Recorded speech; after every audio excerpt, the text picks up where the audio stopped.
सजयति सिन्धुरवदनो देवो यत्पादपङ्कजस्मरणं वा श्रवणैर्व्यतमसारासन्नासनिविघ्नानां या कुन्देन्दुतुषारार्दौरा या शुभ्रवस्त्रामृता या वीणावर्दण्डमण्डितकरा या श्वेतपद्मासना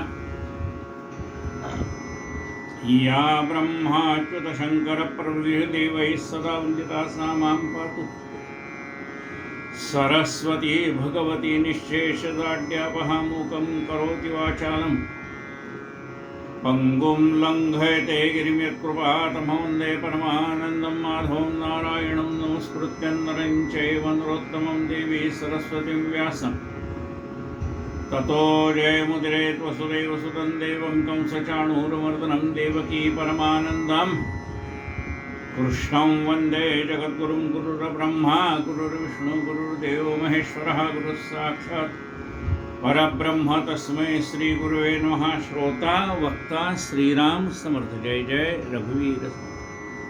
आज 81 व पुष्प श्री गजानन महाराजांच्या चरणी आपण समर्पण करतो।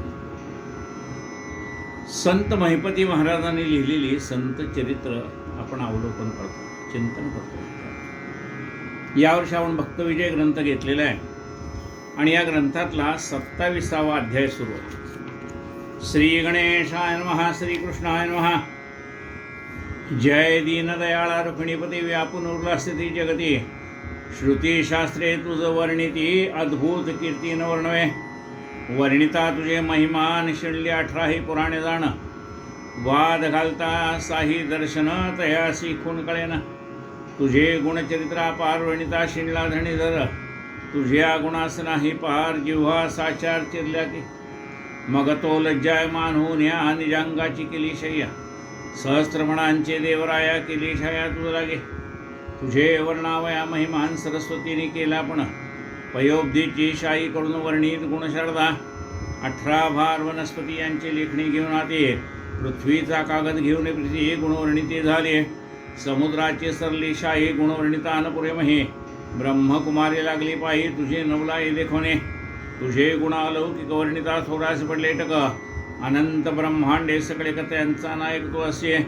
ऐसा तू व्यापक अनंता सर्वाठाई तुझीच सत्ता, विश्वी भरून जगन्नाथा ब्रह्मांडे विश्वी भरून जगन्नाथा विश्वनाथा उरलासे। तुझे भक्त रुक्मिणीपती त्यांची चरित्रे मज आवडते, तुवा उजळून माझी मती ग्रंथयुक्ती बोलवी। महिपती महाराज म्हणतात की देवा, तुझी जगती त्रैलोक्यभर आहे, ती तुझी स्तुती कोण गातात? शास्त्रे पुराणे वेदस्मृती अखंड जेचे स्तवन करतात। शास्त्र पुराण वेद तुझी स्तुती करतात भगवंता। तुझा महिमा न कळे, इतकं सगळं करून सुद्धा तुझा महिमा पूर्णार्थाने वर्णन करता येत नाही। शिणली 18 पुराणे, 18 पुराणाने तुझं वर्णन केलं तरी सुद्धा त्यांना संपूर्णतः तुझं वर्णन करता आलं नाही। वाद घालिता साही दर्शने, 6 शास्त्र त्याने आपापल्या परीने तुझं वर्णन करण्याचा प्रयत्न केला, पण त्यांना सुद्धा ते जमलं नाही। तुझं गुण वर्णन करण्याचा प्रयत्न सहस्त्रमुखाचा शेष त्याने केला, त्याच्या जिभेचे 2 तुकडे झाले, शेषाला 2 जिभा आहेत। मग त्याने सहस्त्र फण्याची छाया तुझ्यावरती धरलेली आहे आणि त्याच्यावरती तू आरूढ झालेला आहेस। तुझे गुणचरित्र अपार वर्णिता शिणला धरणीधर, तुझ्या गुणास नाही पार जिव्हा साचार चिरल्या। मग तो लज्जायमान होऊन या निजांगाची केली शय्या, सहस्त्रफणांचे देवराया केली छाया तुझ लागे। हे देवा, तुझं वर्णन करून सांगण्यासाठी सरस्वती देवीने पण प्रयत्न केला। समुद्राची शाई केली, 18 भार वनस्पतीची लेखणी केली, पृथ्वीचा कागद केला आणि त्याच्यावरती तुझे गुणवर्णन लिहिण्याचा प्रयत्न केला. असं वर्णन केलंय की समुद्राची शाही सुद्धा संपून गेली, पृथ्वीचा कागद सुद्धा संपून गेला, 18 वनस्पती संपून गेल्या, पण तुझं वर्णन करता येईना. शेवटी सरस्वतीने सुद्धा प्रार्थना केली की मी आता थकले. 18 वनस्पती यांची लेखणी घेऊन ये, पृथ्वीचा कागद घेऊन प्रीती ये, गुणवर्णिती झाली. समुद्राची सरली शाही गुणवर्णिता नपुरीमये, ब्रह्मकुमारी लागली पायी तुझे नवला हे देखून. तुझे गुण अलौकिक वर्णिता, थोराश पडले टक, अनंत ब्रह्मांडे सकळे क, त्यांचा नायकत्व असे. तुझे गुणच इतके आहेत की त्याचं वर्णन करून सांगणं जमत नाही. अनेक जन्म गेली तुझं वर्णन करतात संत, पण शब्दात तू सापडत नाहीस. ऐसा तू व्यापक अनंत, असा तू व्यापक आहेस. कसा आहेस? सर्व ठिकाणी तुझी सत्ता आहे. परमेश्वराच्या सत्तेने चालतं. काय चालतं? झाडाचेही पान हले त्याची सत्ता, झाडाचं पान हलायचं असेल तर त्याची सत्ता आहे. समुद्रे मर्यादा नोलंघावी ही आज्ञा माझी. समुद्राने आपली मर्यादा सोडू नये ही माझी आज्ञा आहे. सर्व आपलं शरीर सुद्धा त्याच्या सत्तेने चालतं. चाले हे शरीर कोणाचे सत्ते, कोण बोलविते हरिविण. आपल्या मुखातनं जे शब्द बाहेर पडतायत ती भगवंताची सत्ता आहे, त्याच्या सत्तेने शब्द बाहेर पडतात. नाही तर जिभेवरनं वारं गेलं तर एक शब्द आपल्याला उच्चारता येत नाही. आपण जे बोलतो ना ती आपली शक्ती नाही आहे, ती भगवंताची शक्ती आहे. देणे भगवंताची. विश्वी भरून जगन्नाथा, विश्वनाथा उरलासी, दशांगुले उरला. या सबंध विश्वाला व्यापून सुद्धा तू पुन्हा उरलेला आहेस. अशा अनंत कोटी ब्रह्मांड नायकाचे जे भक्त आहेत, संत आहेत, त्यांची चरित्र मी वर्णन करून सांगतोय असं महिपती महाराज म्हणतात. तुझे भक्त रुक्मिणीपती त्यांची चरित्रे मज आवडते. ती संतांची चरित्र मला आवडतात. संत चरित्रे परम पवित्रे सादर वर्णावे. संतांची चरित्र पवित्र आहेत, त्यांनी आपली वाणी शुद्ध होते, वाणी पवित्र होते, कान पवित्र होतात. म्हणून संतांची चरित्र वर्णन करावी, श्रवण करावी. त्यांची चरित्रे मला आवडते. तुवा वाळून माझी मती, तुवा उजळून माझी मती, ग्रंथयुक्ते बोलवे. देवा, तू माझी मती म्हणजे माझी बुद्धी उजळ, प्रकाशमान कर. मला प्रत्येक शब्दाच्या आड दडलेला अर्थ उघड करून सांग. म्हणजे सहजगत्या मला त्याचा अर्थ सांगता येईल. माझी मती उजळ. तुवा उजळून माझी मती, ग्रंथयुक्ती बोलवे. आता श्रोते संत जनती ही मत द्यावे अवधान, मागील अध्यायी निरूपण केले श्रवण सगळे की. आता संतांना श्रोत्यांना विनंती केली. काय विनंती केली? तीही मज द्यावे अवधान. मी श्रोत्यांना विनंती करतो की तुमचं संपूर्ण लक्ष कथेकडे असू द्या. तीही मज द्यावे अवधान, मागील अध्यायी निरूपण केले श्रवण सगळे की. द्वारकेहून येता जाण व्याघ्र बोलला पिपा, बोधिला पिपाजीने हिंसा कर्म टाकले, त्याने गलितपणे खात असे. मागच्या अध्यायात आपण असं पाहिलं की पिपाजीने त्या व्याघ्राला बोध केला रामनामाचा, आणि मग त्या व्याघ्राने आपला सगळा क्रोध टाकून दिला, हिंसा करणं सोडून दिलं. झाडावरून गळून पडलेली कोमल अशी पानं, वाऱ्याने काही वेळेला पानं पडतात, कोवळी पानं सुद्धा पडतात, वाळलेली पडतातच पण चांगली पानं पडतात.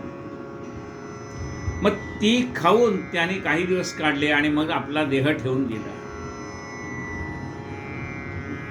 तो व्याघ्र नव्हे ते साचार, साक्षात तो पार्वतीवर घ्यावयासे आता जाता अवतार. तो दृष्टीस व्याघ्रांबर देखले. तो कोण होता? तो वाघ नव्हताच, ते प्रत्यक्ष भगवान शंकर होते. जाताना त्यांना व्याघ्रा दिसला, व्याघ्रांबर दिसलं. ध्यानात येता तामस गुण म्हणून झाला पंचानन, देवी जागृती असता ध्यान तैसे स्वप्न दिसलसे. त्या वाघाचं, व्याघ्रांबर वाघाचं कातडं पाहिल्याबरोबर तामसवृत्ती निर्माण झाली आणि त्याच्यामध्ये भगवंतानी प्रवेश केले. सप्तदिवस होता जाण देह ठेवला तेथे तयाने, पुन्हा जुन्या गडी नागर ब्राह्मण त्याचे उदरी जन्मला. हा भगवान महाशंकर व्याघ्राचं रूप घेऊन आले होते. त्याने तो देह विसर्जन केला आणि जुन्या गडमध्ये नागर ब्राह्मणाच्या घरी या भगवान शंकराने अवतार धारण केला. दिवसेंदिवस दूर झाला माय बापे व्रत बंद केला. 7 वर्षे होता त्याला जननी जनिता अंतरली. हळूहळू हा मुलगा नरसिंह मेहता मोठा व्हायला लागला. त्याची मुंज झाली. काही दिवसांनी आई वडील मृत्युमुखी पडले. चुलत बंधू ते सकाळी त्यांनी केला प्रतिवाळ. गावची मुले खेळते सकळ त्यात खेळ खेळत. आता चुलत्याने याचा सांभाळ केलाय नरसिंह मेहताचा. इटी दांडू लगोरिया चुंबाचुंबी लपंडाया, हमामा हुंबरी घालून या पाणबुड्या खेळते. वाघोड्याने आट्या पाट्या झिज्या बोकटा गल गाट्या, चक्क भोरे चक्रे फेर वाट्या देती काट्या सतुर. अनेक प्रकारचे अनेक खेळ वाळलेले खेळती सकळ ऐसा लोटला काही काळ तवा पूर्व वर्तले. आता बालस्वभावाला अनुसरून त्याने त्या काळामध्ये मुलांचे असलेले सगळे खेळ खेळले. असो आता देवश्री खेळ खेळून नाना बरे नरसिंह मेहता अति सत्रिय निज मंदिरी पातला. मुलांबरोबर खेळ खेळून नरसिंह मेहता आपल्या घरी परत आला. म्हणे मय वहिनी मज कारण तृषा लागली, त्या जीवना एरी म्हणे काय कष्ट करून श्रम पावून आला. नरसिंह मेहताने घरी आल्यावर वहिनीला सांगितलं, वहिनी मला पाणी दे. वहिनी काय म्हणते, कुठे काबाड कष्टाला गेला होतास का? काही कष्ट करून आलाय म्हणून तुला तहान लागली का? फार पोटे द्वाडवाड माय बापे ओळविली येणे, रात्रनिदिवस खेळ खेळून करी भोजन याचे. म्हणाल काय द्वाड मुलगा, आई वडिलाला तर यांनी खाल्लं म्हणजे काय, आई वडील लहानपणी गेले.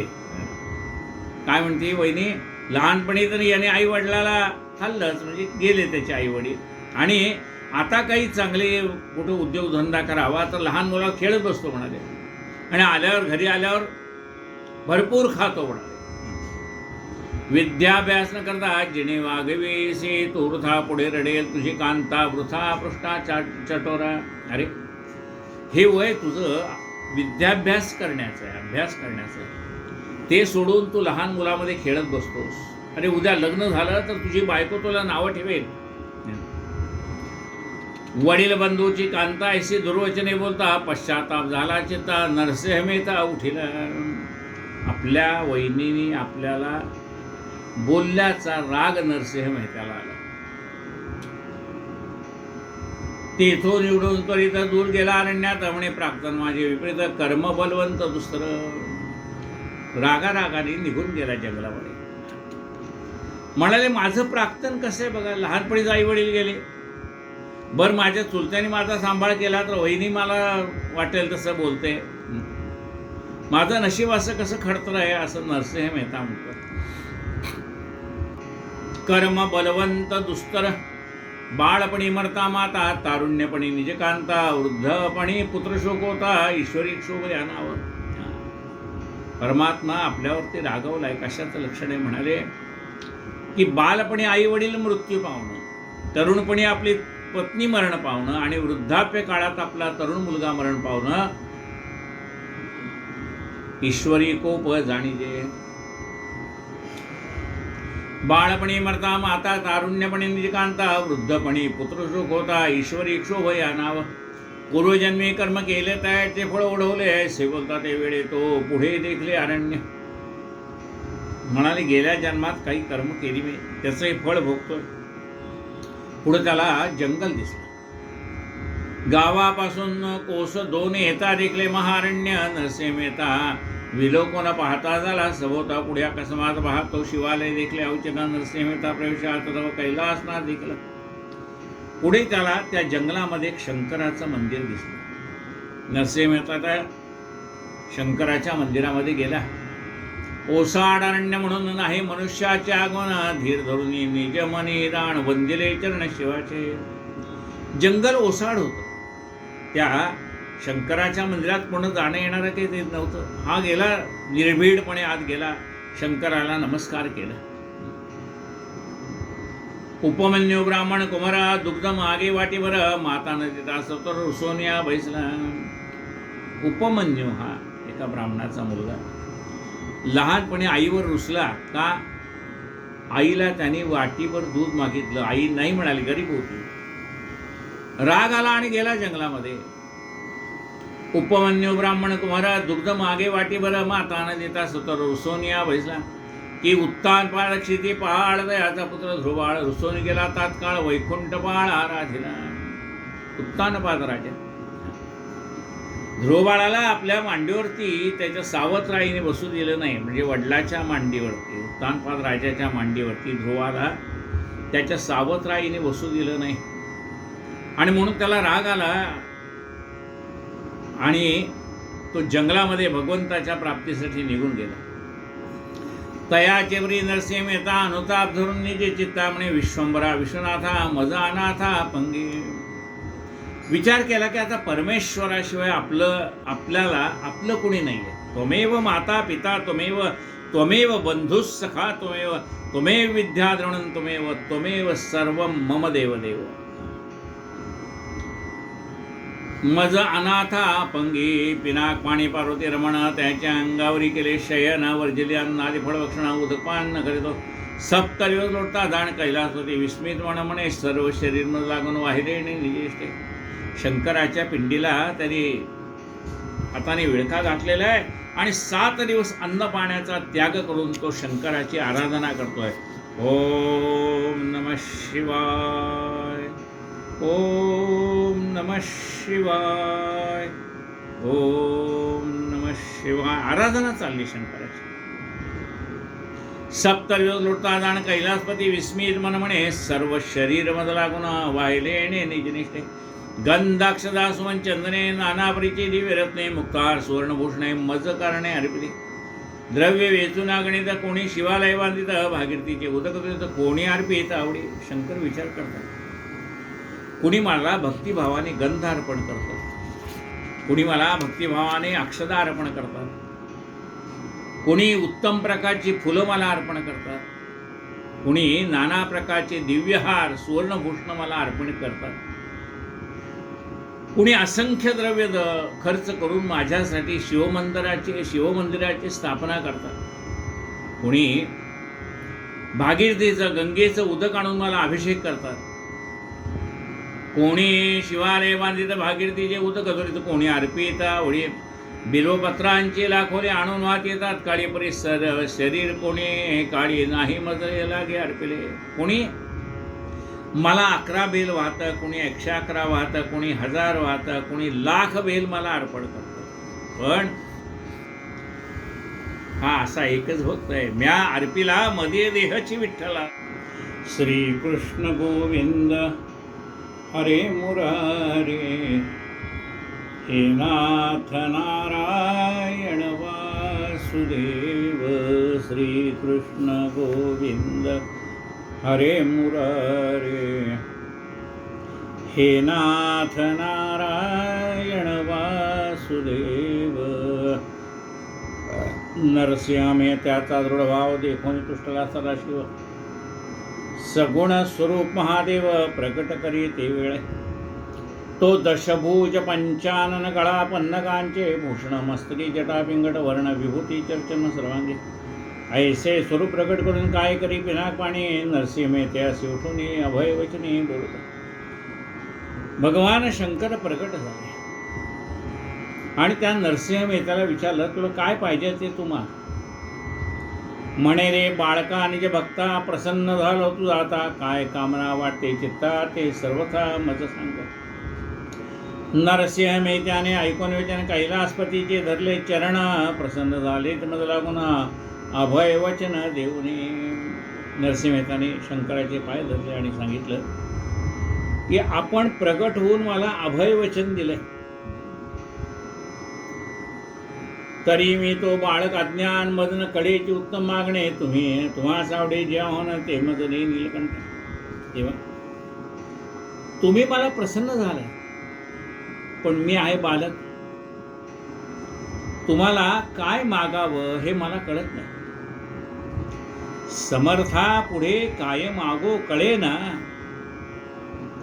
दुराशा मने वैसली ते ढळे ना. काय मागावं कळत नाही. मज न कळे ते दे रे रा. मला कळत नाही माझं कल्याण कशात आहे, मला कळत नाही. तेव्हा शंकर मला काय द्यायचं असं तुम्ही मला विचारलं की तुला काय पाहिजे ते माग, पण मला कळत नाही माझं कल्याण कशात आहे, कळत नाही. मग मला काय पाहिजे तर मी तुम्हाला सांगतो. तुम्हाला जे आवडतं ते तुम्ही मला द्या. तुम्हाला जे आवडतं ते तुम्ही मला द्या. तुम्हा असं आवडे जीवाहून ते मत दे नीलकंठ. जीवापेक्षा जास्ती आवडतं ते द्या. माणसाला बघा सर्वात काय प्रिय आहे, माणसाला सर्वात स्वतःचा प्राण प्रिय. मग स्वतःच्या प्राणापेक्षा काय प्रिय ते मला द्या. आता स्वतःच्या प्राणापेक्षा काय प्रिय असेल, पण असतं ना शिष्याला आपलं गुरुवचन आपल्या प्राणापेक्षा श्रेष्ठ असतं. समर्थ रामदास स्वामी सांगितलं कल्याणा छाटी म्हटल्यावर कल्याणाने आपल्या प्राणाची पर्वा न करता जीवावर उदार होऊन ती समर्थांच्या अंगावरून उडालेली छाटी पकडण्याचा प्रयत्न केला. निम्म्या गडावर त्यांची उडी पडली, सज्जन गडावर. म्हणजे या ठिकाणी त्याने स्वतःच्या प्राणाचा विचार केला का? नाही केला. आपल्या प्राणापेक्षा आवडतोय कोण? आपला गुरु. तो मज आवडतो गुरु राया, तो मज आवडतो कोण? मला माझ्या प्राणापेक्षा माझा गुरु प्रिय.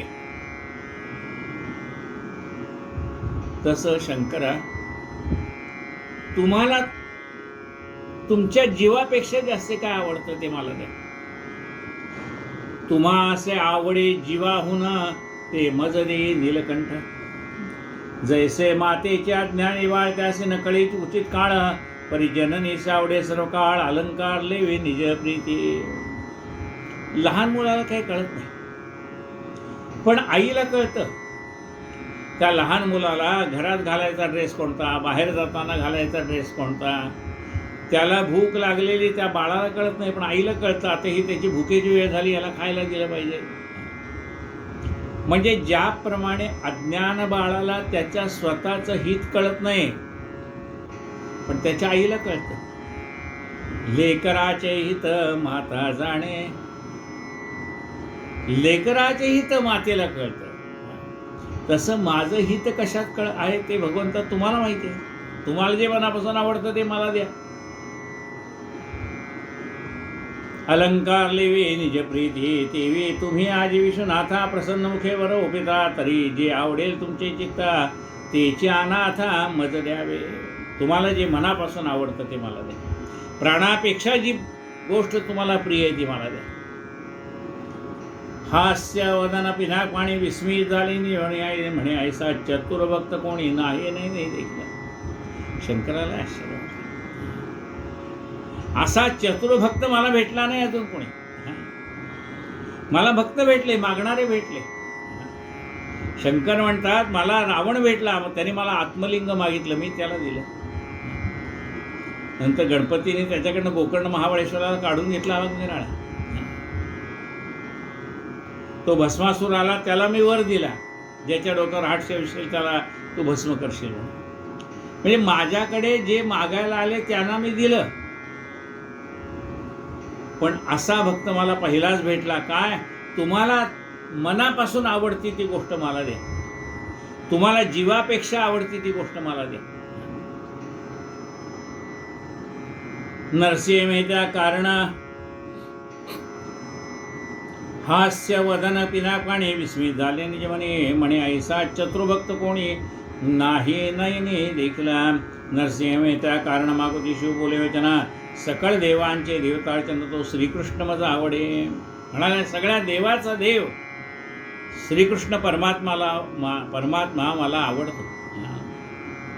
कृष्णं वंदे जगद्गुरुं.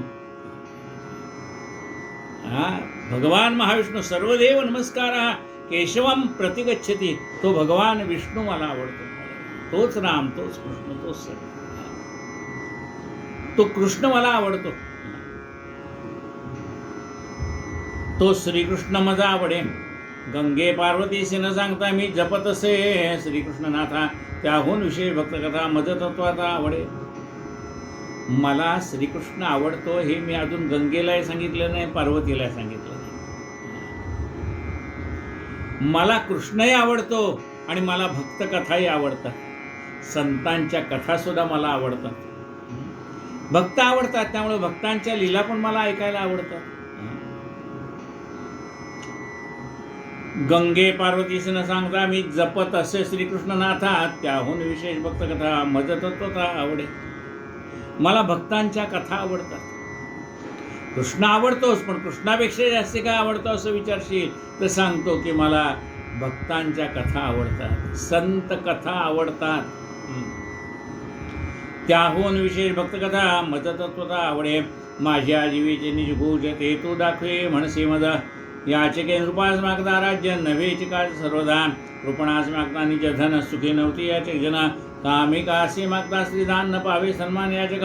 एरू म्हणे पिनाक पाणी नाना परीचे दृष्टांत देऊनी. समजाविता मज लागोनी परी संशय म्हणे वाढत. बडे राजा उदार देखून याचक रूपे श्री वामना. जाताच देऊन्या राज्यदान आत्मनिवेदन केले की. हरिश्चंद्र राजा साध्वी पूर्ण विश्वामित्री याचक मागता दाना. राज्यकांता पुत्र देऊन नंदीचे सत्वतेने रक्षले. ते बी उदार कैलासपती प्रसन्न झाले ते मज होते. तरी तुम्हाला लागली याची प्रीती तोची निश्चिती मज रावा.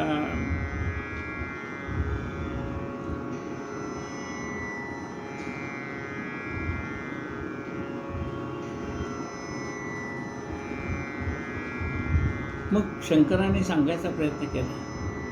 एखाद्या कृपण माणसाला जर सांगितलं त्याचं धन मला दे तर तो देईल का?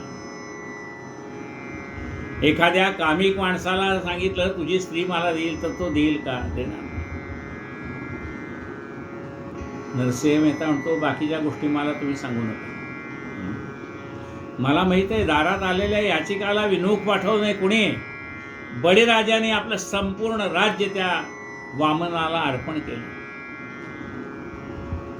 हरिश्चंद्र राजाने विश्वामित्राला स्वप्नात दिलेलं वचन जागेपणी खरं करून दाखवलं. बळीराजा उदार देखून याचक रूपे श्री वामना. जाताचे देऊन राज्यदान आत्मनिवेदन केले की. तिसरा पाऊल ठेवायला वामनाला जागा नव्हती तेव्हा बळीने सांगितलं माझ्या मस्तकावर चरण ठेवा. आत्मनिवेदन भक्ती, नववी भक्ती बळीराजाची. बळी आत्मनिवेदने तृप्त झाला. हरिश्चंद्र राजा सात्विक पूर्ण विश्वामित्र याचक मागता दान. राज्यकांता पुत्र देऊन निज सत्वतेने रक्षले. देवी उदार कैलासपती प्रसन्न झाले ते मज प्रती. तरी तुम्हा लागली ज्याची प्रीती तोची निश्चित हे मज राहावा. तुम्हाला जो मनापासून आवडतो तो मला दाखवा. वचन ऐकून या रे काय बोलते त्रिपुरांतक. श्रीकृष्ण लीला अलौकिक त्यामज रेखा आवडते. मग शंकराने सांगितलं मला कृष्ण लीला फार आवडतात. भगवान गोपाल कृष्णाने केलेल्या लीला मला फार आवडतात. श्रीकृष्ण लीला अद्भुतजनी गोकुळी क्रीडला चक्रमाणे. वचन ऐकून या दे काय बोलते त्रिपुरांतक. श्रीकृष्ण लीला अलौकिक त्यामज रेखा आवडते. श्रीकृष्ण लीला अद्भुतजनी गोकुळी क्रीडला चक्रवाणी. ते रासमंडळ मधला कुणी जीवाहुनी आवडे. कृष्णाने त्या गोकुळात केलेल्या बाललीला, त्या वृंदावनामध्ये केलेल्या लीला, त्यांनी केलेली रासक्रीडा हे सगळं मला आवडतं. त्यामध्ये रेखा आवडते. श्रीकृष्ण लीला अद्भुत जनी गोकुळी क्रीडला चक्रवाणे. ते रासमंडळ मजला कुणी जीवाहुनी आवडे. मित्रकन्येच्या काठी गोपीशी क्रीडे जगजेठी. मजला त्याची प्रीती मोठी जातसे तिथे पाहावया. यमुनेच्या काठावरती गोपी संगी क्रीडा करतानाचा तो परमात्मा, ती कथा मला फार आवडते. मी माझ्या दृष्टीने पाहायला जातो चरित्र ते. रासमंडल रचून सांग नृत्य करतो श्रीरंग, मीही वाजवी मृदंग, ताल सांग बैसवण. अजूनही म्हणाले त्या रासलीला चाललेल्या असतात. भगवान गोपालकृष्ण त्या गोपीवर क्रीडा करत असतात. मी स्वतः त्या ठिकाणी जातो. नरसिंह मी त्या ठिकाणी मृदंग वाजवायला जातो.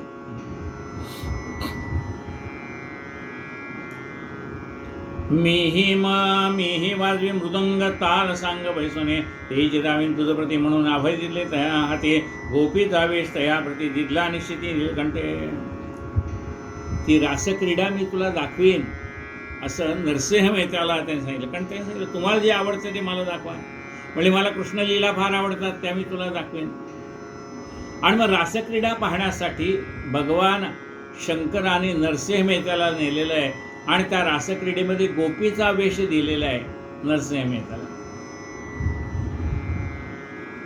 सवे घेऊन त्या लागून त्वरित चालले पिनाकवाणे. रासमंडळी येऊन चक्रपाणी वंदिला. ऐसा ऐकता वचना शंका धरतील विचक्षण म्हणाल. रासमंडळी क्रीडून गेला श्रीकृष्ण द्वापारी. कुणी जर अशी ही कथा ऐकली तर श्रोते काय म्हणतील, अहो रासक्रीडा श्रीकृष्णाने द्वापार युगात केल्या, आता कलियुग चाललंय, कलियुगामध्ये कसा कृष्ण रासक्रीडा करेल, अशी शंका विचक्षण अशा श्रोत्यांच्या मनामध्ये येईल. कलियुगे भक्त नरसिंह मेहता ते येथे का लिहिली कृष्णकथा. ऐसे आशंका जरा चित्तात रे वृथा कविता म्हणावे.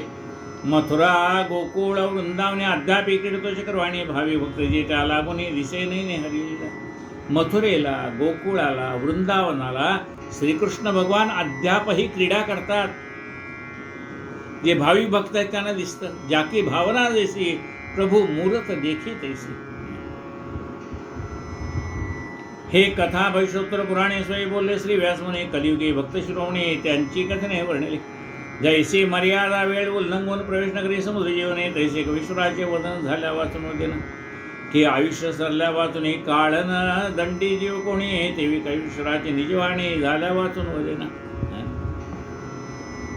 जोपर्यंत मनुष्याचं आयुष्य संपत नाही तोपर्यंत यमसुद्धा त्याला घेऊन जाऊ शकत नाही. आता या कथा आहेत त्या व्यासमहर्षींनी वर्णन करून सांगितलेल्या आहेत. त्याला खोटं कोण म्हणेल. की दिनमान घटिका नव्हता पूर्ण मावळे. सूर्यनारायण ते विचारित रडतल्या वाचून कवी ते लेखन न करते. आजचं दिनमान किती असं विचारलं जातं. म्हणजे सूर्य किती वाजून किती मिनिटांनी उगवणार आणि सूर्य किती वाजून किती मिनिटांनी अस्ताला जाणार, यामधलं जे अंतर आहे त्याला दिनमान म्हणतात. प्रत्येक दिवसाचं दिनमान वेगवेगळं असतं. पंचांग पाहिलं की तुम्हाला लक्षात येईल आज किती वाजून किती मिनिटांनी सूर्योदय आहे. र उ आणि र अ असं लिहिलं असतं. र उ म्हणजे रवीचा उदय आणि र अ म्हणजे रवीचा अस्त. तर रोजचं दिनमान पंचांगात लिहिलेलं असतं. आज दिनमान किती आहे त्याप्रमाणे सूर्यास्त लवकर किंवा उशिरा होतो. दिनमानावरती ते अवलंबून आहे.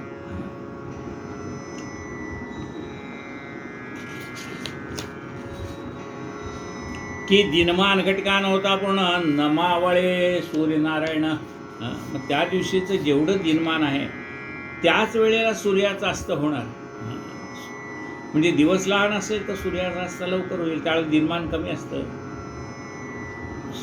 दिनमान जास्ती असेल त्यावेळेस सूर्य उशिरा अस्ताला जातो. म्हणजे जेवढं दिनमान आहे त्याच्या आधी सूर्य अस्ताला जाऊ शकत नाही. तेवी चरित्र वर्तल्या वाचून हे कवितेला ते लेखन न करते. त्याप्रमाणे एखादी गोष्ट घडून गेल्याशिवाय कवी ती कथा वर्णन करून सांगत नाही. न मिळता पतीच्या मता न वर्ते जीवे पतिव्रता. तेवी कवीश्वरांची वाणी वृथा असत्य कथा नवरेची. की स्वयंपाक करावया लागून प्रार्थने आणली शेजारीनं. ते आपले पदरची सामग्री घेऊन नयेची जाण सर्वता. आता एखाद दिवशी आपल्या घरी काही अडचण असेल आणि मग तिने शेजारणीला सांगितले आज आमच्या घरी तुम्ही स्वयंपाक करा, आज काही मला करायचं नाही. मग ती बाई मदतीला येईल. कशाला स्वयंपाक करायला. पूर्वी एकमेकांकडे मदतीला लोक जात होते. सवाष्ण म्हणून जरी बोलवलं ना तर ती बाई 2-3 तास लवकर यायची. जिच्या घरी ती सवाष्ण म्हणून आली तिला स्वयंपाकाला मदत करायची आणि मग पहिल्या पंक्तीला ती जेवायला बसायची. जे पूर्वीच्या काळी ही पद्धत होती. घरात आपल्या अडचण असेल तर शेजारचीला बोलवायचं, तिने येऊन स्वयंपाक करायचा. तिच्या घरी कधी अडचण असेल तर आपण त्यांच्या घरी जाऊन स्वयंपाक, ही माणुसकी होती त्यावेळेला. आता शेजारणीला जर सांगितलं की आमच्या घरी येऊन आजच्या दिवस तुम्ही स्वयंपाक करा, तर ती काय करेल? घरनं येताना शिदा घेऊन येणार नाही. आपल्याच घरचा शिदा घेऊन ती त्या दिवसाचा स्वयंपाक करेल. काय म्हटलं पाहिजे की स्वयंपाक करावया लागून प्रार्थून आणले शेजारीनं, ते आपले पदरची सामग्री घेऊन नयेची जाण सर्वथा पाक करते असले चतुरात्रे अन्न करेल रुचकरा, ते बी कवी दृष्टांत चार देईल साच्या निरूपणी. आता शेजारच्या बाईला जर समजा पाककला उत्तम येत असेल, स्वयंपाक उत्तम करत असेल, अन्न तर आपल्याच घरचं आहे ना, पण तिच्या हाताला जर चव असेल तर ते आपल्याच घरचे पदार्थसुद्धा रुचकर लागतील. आणि तिला जर स्वयंपाक नीट करता येत नसेल तर आपल्या घरचा शिदा किती चांगला असला तरी ते स्वयंपाक चांगला करता येणार नाही. पण आपण काय म्हणू, चला आजचा दिवस पार पडला बरं झाला. पण ती जर हुशार असेल तर ती त्याच आपल्याच घरच्या शिद्यातनं उत्तम असा स्वयंपाक तयार करेल.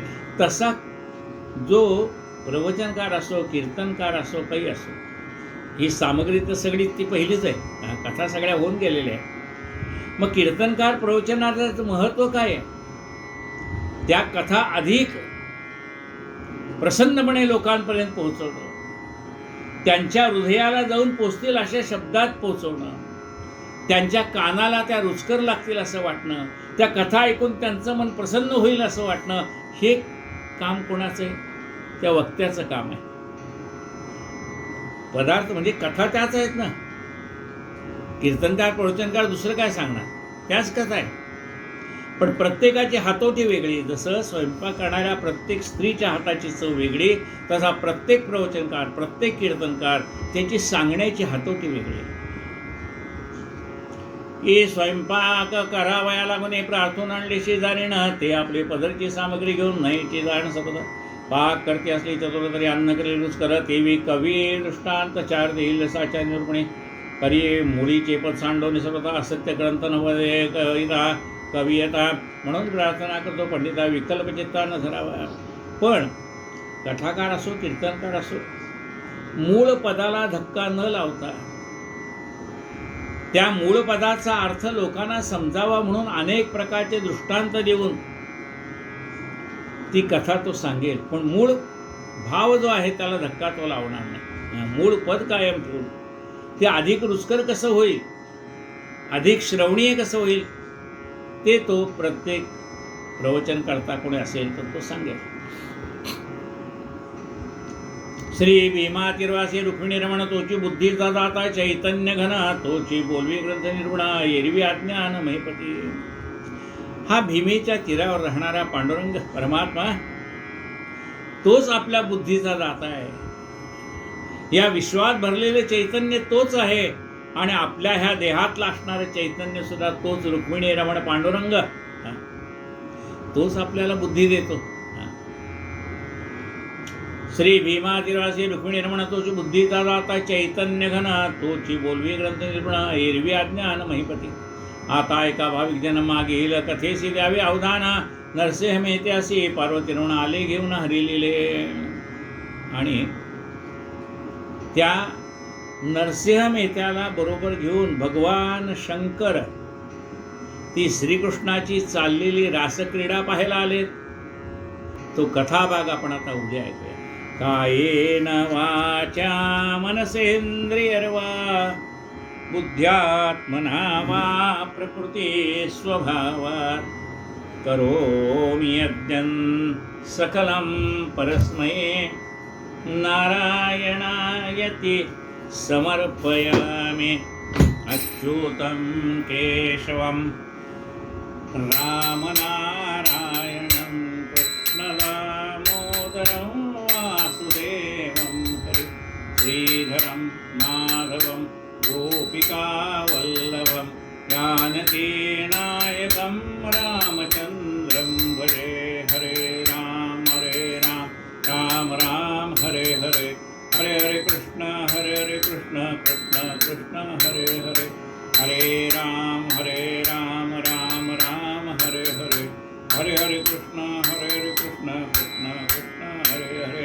पुंडलिक वरदा हरी विठ्ठल श्री ज्ञानदेव तुकाराम पंढरीनाथ भगवान की जय माऊली ज्ञानेश्वर महाराज की जय जगद्गुरु संत तुकाराम महाराज की जय जय जय रघुवीर समतानंद कोटि ब्रह्मांड नायक महाराजाधिराज योगिराज परब्रह्म सच्चिदानंद भक्त प्रतिपादक शेगाव निवासी समर्थ सद्गुरु श्री गजानन महाराज की जय।